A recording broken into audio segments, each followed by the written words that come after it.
Shalom. This video on misconceptions of the Torah, we're going to cover birth control. There are a lot of misconceptions as to what halacha and the Torah views and says about birth control.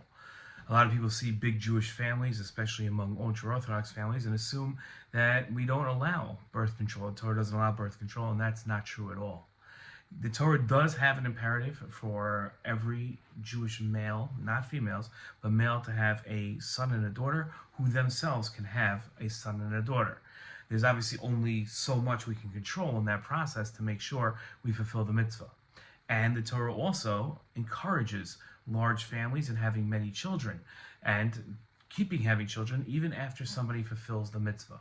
But the Torah also understands that people can't all have 20 children, and that there's certain both mental, psychological, emotional, and financial constraints, among other factors, that do not allow every family to be able to have as many children as they are biologically able to.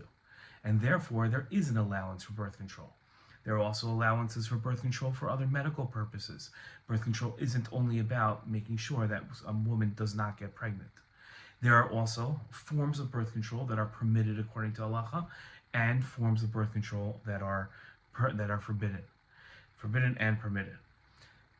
In order to understand your particular situation, a person should discuss it with a qualified rabbi who is an expert in these areas. Not every rabbi understands all these areas, and a rabbi should be able to know when they do and they do not understand these areas. But just deciding whether to use or not use birth control, both, is not something that should be done by somebody who is not an expert in the area, whether it's the couple themselves or just any single rabbi that they go to.